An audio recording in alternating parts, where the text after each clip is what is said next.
My grandfather grew up on a chicken farm outside of Krakow, Poland. He passed away a few years ago at the age of 82. A few days before his passing on, due to an aggressive form of stomach cancer, you see, he sat me down next to him in his old rocking chair and said in his familiar Polish accent, "After I took the boat to New York, I promised to leave this story behind me." He didn't look up as he spoke to me, simply stared into his cup of black coffee. "It's been 70 years, and I must tell someone before I meet God. I was born in a small, quaint, empty town, which, despite the Nazi occupation, still functioned. We lived in this 2-bedroom farmhouse, my father, mother, and my brothers, Mikhail and Igor. I'm sorry you never got to meet any of them. Anyway, Mikhail and Igor were twins. Identical twins, actually. And we had heard rumors of the Nazi fascination with identical twins. This forced us to be even more reserved, even though we already lived in a secluded part of the countryside, in the last occupied house in the town. In order to avoid going into the occupied towns, we basically ate only chicken and eggs for every meal, and whatever else Mama could gather from the garden. It was lonely, but we survived. The thing that was most difficult for me was the fact I had to sleep in the basement. Due to Mikhail and Igor being toddlers, they required my father and mother's attention. The basement was cold, with only a small window, and the moonlight was the only light I got. Because of this, I always delayed going down there until I was absolutely exhausted, so I wouldn't have to lie there awake. On the nights that I couldn't manage to sleep, I would look out of the window, which gave me a small view of the garden and the large abandoned water well. This was my daily activity throughout those lonely, war-torn nights. In general, it was boring and uneventful, but occasionally I would catch a glimpse of a family, or even just a man, or two lovers, sneaking their way through our garden up to our front porch. They always looked rushed and frightened, and sometimes wore tattered uniforms. What would follow were horrible sounds of banging and pleadings for whoever lived there to open up, followed usually by an argument between my father and mother over whether we should let them in. He moved in the chair to adjust himself. "You see, son, we didn't know it. Well, at least I didn't. That we lived fairly close to the Auschwitz concentration camp, and that those people were escapees." "Well, did your father let them in?" I asked impatiently. "No," he said. "It would have been a death sentence for them as well as for us. The Nazis didn't like Poles, but they tolerated us, and it was easier to hide Mikhail and Igor than an entire family. My father did what he had to do in order to keep his family alive. As the war went on, fewer and fewer people began showing up in the middle of the night. That's about the time our chicken and vegetables began to disappear. Losing our only supply of food would not have been tolerable, and at that point, my father suspected it was the escapees, so he built a fence around our property. Despite this, the chickens continued to disappear. They weren't killed. They were simply gone, just vanished from their cages and pens. One night I decided to stay up myself in order to see if I could find out the answer. I battled my tiredness until the wee hours of the morning, and despite the poor lighting and rain, I caught a glimpse of what seemed to be a human figure running across the garden. I rushed upstairs to tell my father, and he ran outside with a knife, the best home defense weapon we could afford at the time. But we found nothing, no one. The next day we did find something, though. Footprints, leading from the chicken cages to the water well. They were made in the wet mud from the rain, and they were of bare feet. No shoes, no socks, just feet.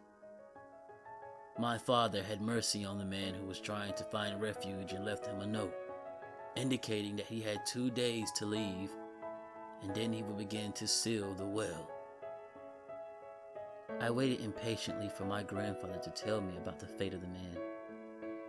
The following night, I got the idea to take a blanket down the well to the man since winter was creeping in. I waited until my parents was asleep, and I snuck outside. I shouted something friendly down the well, indicating to the poor man that my intentions were benign, and I began my descent, clinging hand and foot to the pegs attached to the stones.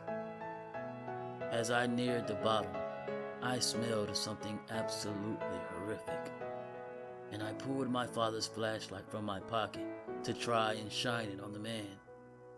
It was then I came to the realization of just how large the well was, having been used to supply water for the entire town and its families in the past.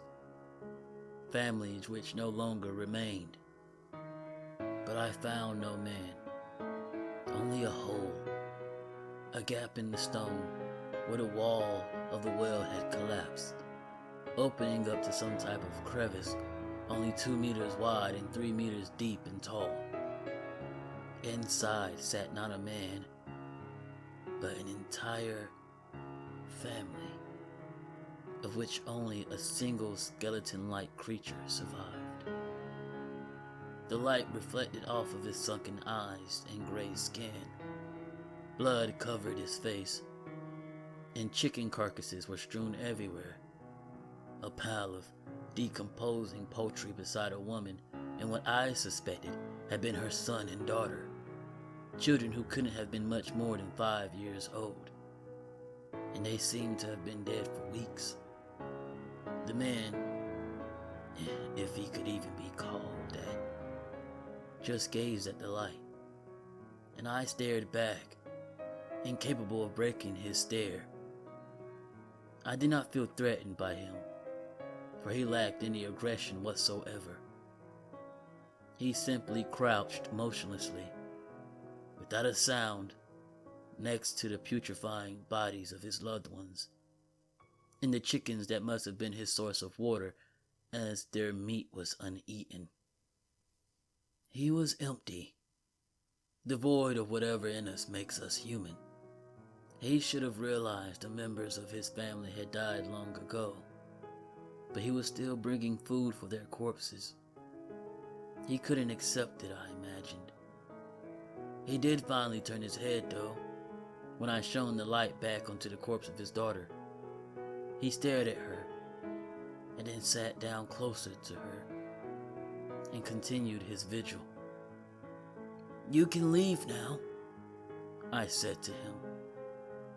"I'll open the gate so you can escape. My father will seal the well in the morning. Please leave now." My young voice and advice seemed to have no effect on him. At that moment, I decided it would be better for me to just climb back up the well and leave, and hoped the man would follow and escape.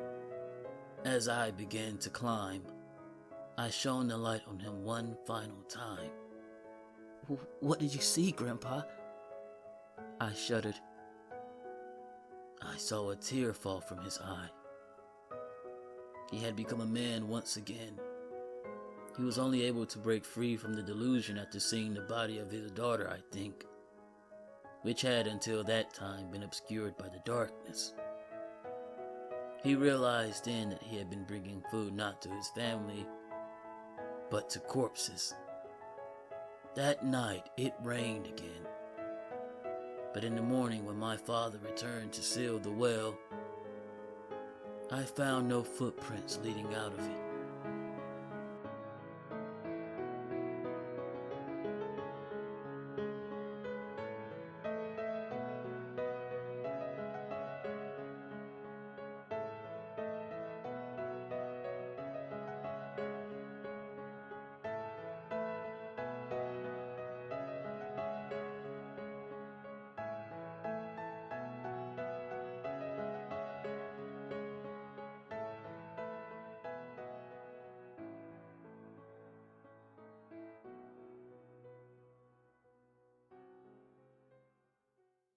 Hey guys, Ego here.